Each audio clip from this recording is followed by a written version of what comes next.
Hai, Assalamualaikum warahmatullahi wabarakatuh. Bertemu lagi di channel YouTube sederhana saya ini.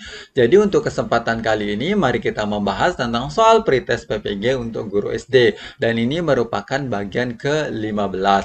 Nah, seperti video sebelumnya, tentu di video kali ini ada beberapa catatan yang perlu teman-teman perhatikan. Catatan yang pertama di sini soalnya terdiri dari 10 soal dan 10 soal ini mari kita bahas tentang mata pelajaran PPKN dan tentunya mari kita berdiskusi apabila teman-teman menemukan ada jawaban atau pembahasan yang salah. Nah, untuk tidak berlama-lama kita langsung ke soal yang pertama. Di sini untuk soal yang pertama, pasangan yang menunjukkan kesesuaian pengamalan nilai-nilai Pancasila terdapat pada kolom. Nah, ini sebenarnya kolomnya. Jadi di sini ada nilai Pancasila, kemudian bentuk pengamalannya. Nah, di sini optionnya kita mulai dari option yang A. Di sini ada ketuhanan, yaitu membentuk korban bencana alam. Yang B, kemanusiaan, ini menghormati keputusan dalam musyawarah. Yang C, persatuan, mempelajari kebudayaan suku bangsa lain. Sedangkan yang D di sini adalah kerakyatan, yang ini menghormati umat agama lain yang sedang beribadah. Yang E, keadilan, yaitu mengikuti kegiatan musyawarah. Nah, ini kira-kira untuk soal nomor satu ini, kira-kira kolom yang tepat itu yang mana? Oke, jadi untuk soal nomor satu ini, jawaban yang tepat adalah yang C, yaitu persatuan, yang dimana persatuannya adalah mempelajari kebudayaan suku bangsa lain.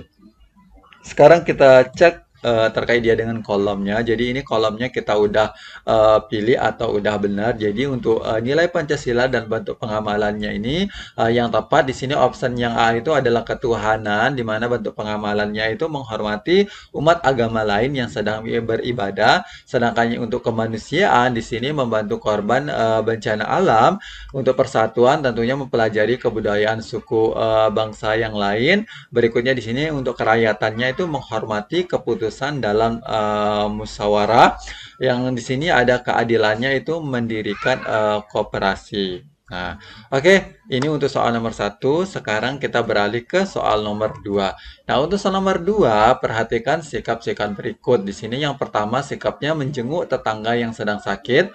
Kemudian yang kedua adalah berkata jujur kepada semua orang. Yang ketiga aktif dalam kegiatan organisasi kepemudaan. Yang keempat di sini memberikan waktu kepada orang lain untuk beribadah. Yang kelima di sini berteman dengan semua orang, tidak membeda-bedakan status sosial. Nah, pertanyaannya di sini, sikap yang dapat menciptakan persatuan dan kesatuan ditunjukkan oleh nomor yang A di sini ada 1, 2, dan 3, yang B ada 1, 4, dan 5, yang C 2, 3, dan 4, yang D 2, 4, dan 5, yang E 3, 4, dan 5. Nah, untuk soal nomor 2 ini kira-kira jawaban yang tepat yang mana? Oke, jadi untuk soal nomor 2 ini jawaban yang tepat adalah yang B, yaitu 1, 4, dan 5. Nah, sekarang kita cek nih pembahasan singkatnya. Jadi di sini persatuan itu harus selalu dijaga dalam menjalankan kehidupan sehari-hari. Persatuan merupakan cerminan sila ketiga Pancasila. Oke, jadi di sini ada beberapa contoh untuk mengamalkan atau mencerminkan sila ketiga dari Pancasila. Di sini yang pertama adalah menghargai suku, adat, dan agama lain. Berikutnya ini adalah mementingkan kepentingan bersama dibanding kepentingan pribadi. Yang berikutnya adalah membela tanah air dan dari ancaman keamanan luar negeri. Berikutnya adalah menjaga kerukunan antar masyarakat. Berikutnya adalah menghindari sikap rasis. Oke, di sini juga ada tambahannya juga. Jadi di sini ada tidak merendahkan suku, adat, dan budaya yang lain. Berikutnya di sini adalah mengutamakan kerukunan bangsa Indonesia dibandingkan dengan kepentingan kelompok atau pribadi dan golongan. Berikutnya di sini tentunya menumbuhkan rasa senasib dan sepenanggungan serta membantu warga yang berkesusahan. Berikutnya di sini cinta tanah air dan bangsa dengan membeli produk dalam negeri. Oke, sekarang kita beralih ke soal berikutnya yaitu soal ketiga. Nah, di sini untuk soal yang ketiga, perhatikan cerita berikut. Angga merupakan pengusaha yang sukses. Sebagai seorang pengusaha, Angga sering melakukan perjanjian kontrak atau sewa-menyewa dengan pihak lain. Nah, kebebasan untuk melakukan perjanjian kontrak dan sewa-menyewa menunjukkan bahwa Angga memperoleh hak asasi. Berdasarkan cerita, Angga memperoleh hak asasi yang A adalah sosial budaya, yang B adalah peradilan, yang C di sini ada ekonomi, yang D ada hukum, dan yang E adalah politik. Nah, untuk soal nomor 3 ini kira-kira jawaban yang tepat yang mana? Oke, jadi untuk soal nomor 3 ini jawaban yang tepat adalah yang C yaitu ekonomi. Nah, ini sebenarnya untuk soal nomor 3 ini tidak terlalu sulit karena ilustrasinya atau ceritanya ini juga berarah ke ekonomi. Jadi tanpa berbasa-basi sebenarnya ini bisa kita langsung menjawab optionnya yaitu yang C. Nah, oke sekarang tidak ada salahnya untuk kita mengulik sedikit penjelasannya. Jadi di sini kita mulai dari hak asasi sosial dan budaya. Ini antara lain hak untuk memilih pendidikan, kemudian hak mendapatkan pelayanan kesehatan dan hak untuk mengembangkan kebudayaan. Berikutnya di sini ada hak asasi untuk mendapatkan pengayoman dan perlakuan yang sama dalam keadilan hukum dan pemerintah. Hak ini adalah hak persamaan hukum.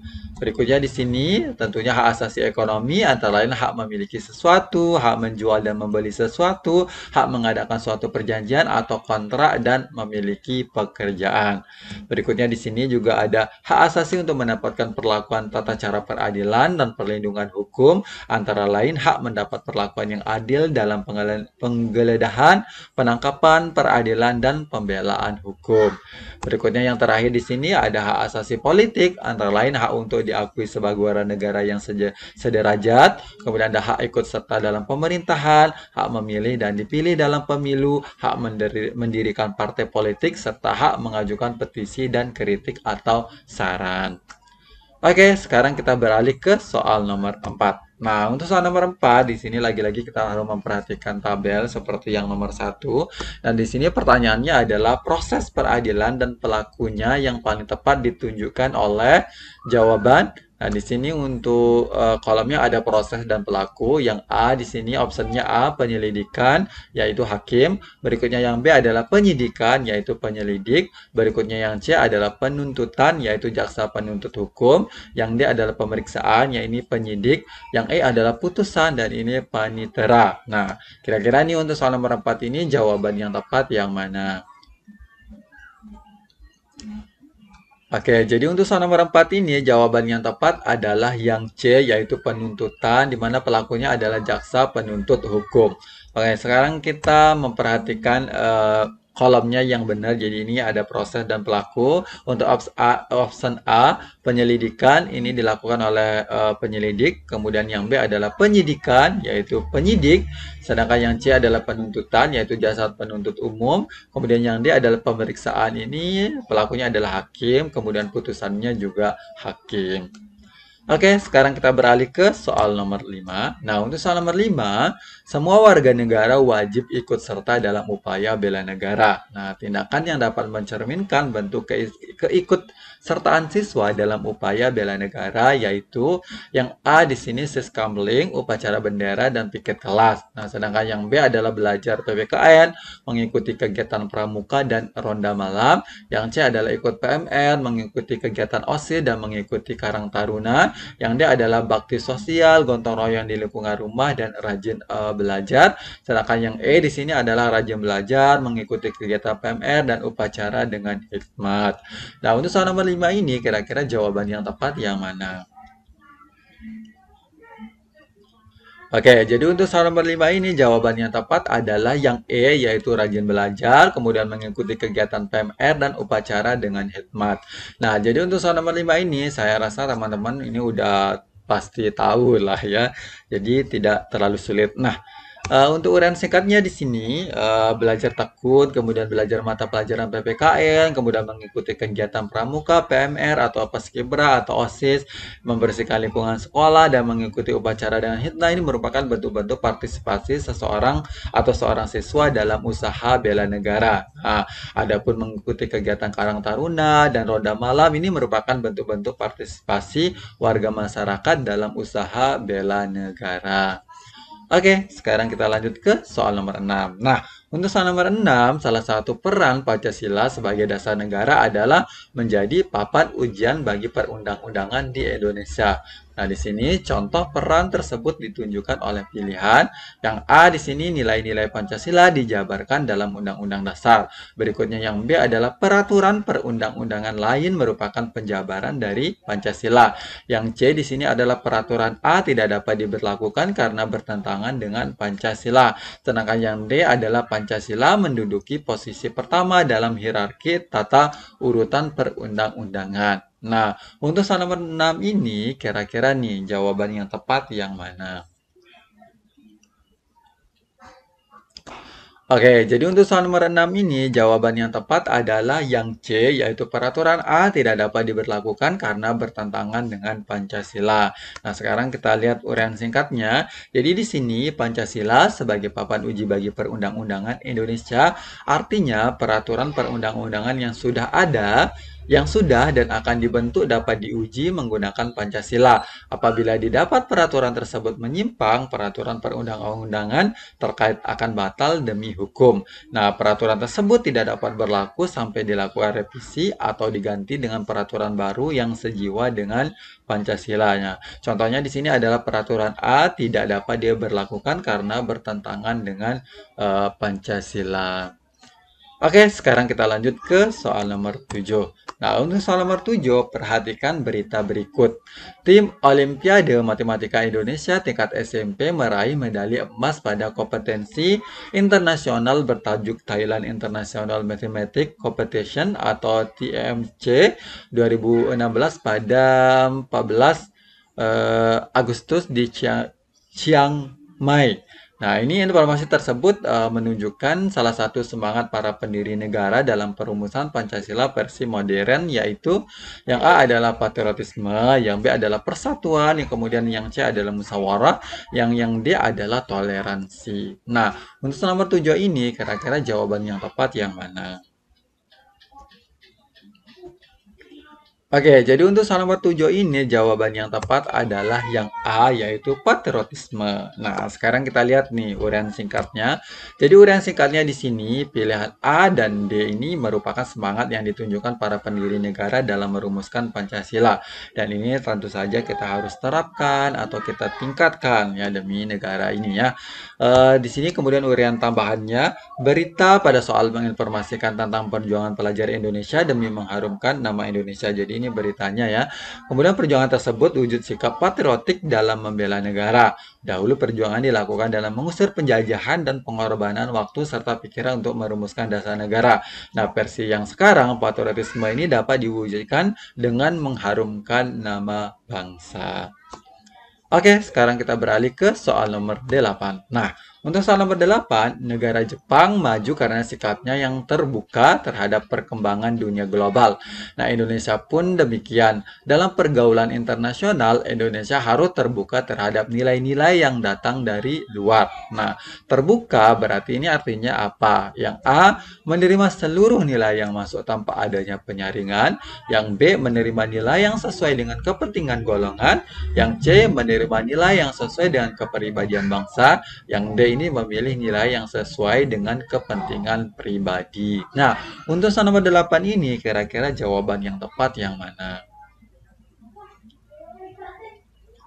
Oke, jadi untuk soal nomor 8 ini jawaban yang tepat adalah yang C, yaitu menerima nilai yang sesuai dengan kepribadian bangsa. Nah, untuk soal nomor 8 ini saya rasa juga teman-teman pasti bisa nih ketika membaca optionnya dan tentunya langsung memilih jawabannya yang C ya. Oke, sekarang kita lihat nih uraian singkatnya seperti apa. Nah, jadi uraian singkatnya di sini, sikap terbuka bukan berarti menerima serta-merta nilai yang datang dari luar tanpa penyaringan. Nah, sikap terbuka berarti menerima setiap unsur dari luar yang sesuai dengan kepribadian bangsa. Nilai-nilai dari luar tidak seluruhnya dapat diterima bangsa Indonesia sehingga unsur tersebut harus sesuai dengan kepribadian bangsa yang terkandung dalam Pancasila. Oke, kita beralih ke soal nomor 9. Nah, sila ketuhanan yang Maha Esa menjiwai sila kemanusiaan yang adil dan beradab. Persatuan Indonesia, kerahyatannya dipimpin oleh hikmat kebijaksanaan dalam permusyawaratan atau perwakilan dan keadilan sosial bagi seluruh rakyat Indonesia. Nah, sila-sila dalam Pancasila saling berhubungan dan tidak dapat dipisahkan karena yang A, Pancasila sebagai dasar negara dan pandangan hidup bangsa Indonesia, sedangkan yang B adalah Pancasila merupakan satu kesatuan yang bulat dan utuh.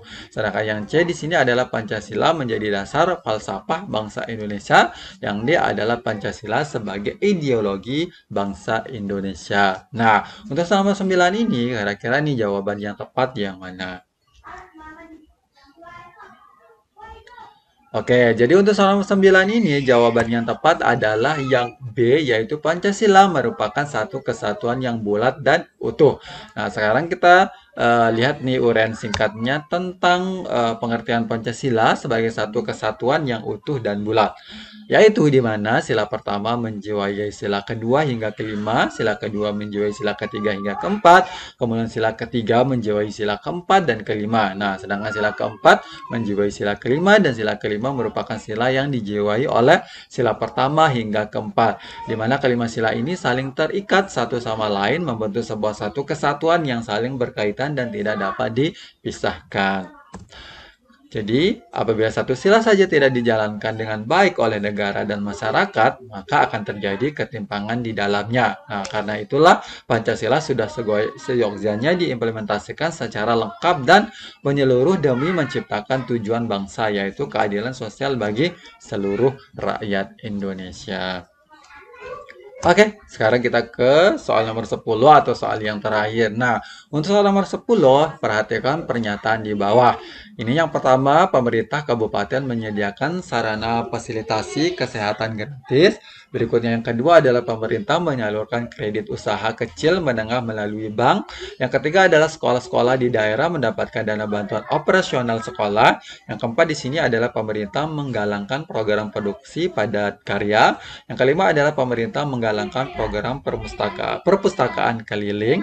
Nah, di sini upaya pemerintah dalam rangka memberikan kesejahteraan dalam bidang ekonomi ditunjukkan oleh angka yang A 1 dan 4, yang B 1 dan 5, yang C adalah 2 dan 3, yang D adalah 2 dan 4. Nah, untuk soal nomor 10 ini kira-kira jawaban yang tepat yang mana? Oke, jadi untuk soal nomor 10 ini jawaban yang tepat adalah yang D, yaitu 2 dan 4. Nah, ini sebenarnya mudah juga, jadi teman-teman ini bisa langsung memilih jawabannya yang tepat. Nah, namun di sini kan untuk sebuah pernyataannya ini bisa dikatakan sedikit dan tidak terlalu panjang. Kemudian optionnya juga cuma 2 pilihan aja di setiap option. Nah, tapi kalau soal yang biasanya itu kadang untuk optionnya itu pilihannya lebih dari 2, bisa 3, 4, atau 5 ya. Jadi tergantung dari pernyataan yang digunakan. Nanti ini ya istilahnya adalah pandai-pandai teman untuk memilih jawaban yang tepat dan tentunya bisa mengkondisikan waktunya. Oke, sekarang kita lihat nih uraian singkatnya. Jadi bidang ekonomi selalu berhubungan dengan kesejahteraan dan kesejahteraan identik dan usaha atau pekerjaan. Nah, di sini juga bagaimana pemerintah untuk mensejahterakan masyarakat di dalam bidang ekonomi. Di sini yang pertama adalah meningkatkan dan membuka lapangan kerja. Berikutnya di sini mengikatkan hasil bumi Indonesia dengan cara tidak mengekspor hasil bumi Indonesia. Berikutnya di sini adalah mengajak masyarakat untuk memakai dan menggunakan barang-barang dari dalam negeri. Dan di sini sedikit juga yang nomor 1 ini termasuk upaya pemerintah dalam bidang kesehatan. Kemudian sedangkan untuk yang 3 dan 5 ini adalah upaya pemerintah dalam bidang pendidikan. Nah, jadi pemerintah sudah mengupayakan kita, jadi tinggal kita yang mengoptimalkan hal-hal tersebut. Oke, Mungkin hanya ini yang bisa saya sampaikan. Terima kasih untuk teman-teman yang selalu menonton video saya hingga sampai saat ini. Sekali lagi, terima kasih. Kurang lebihnya mohon dimaafkan. Wabillahi taufiq wal hidayah. Wassalamualaikum warahmatullahi wabarakatuh. Bye-bye.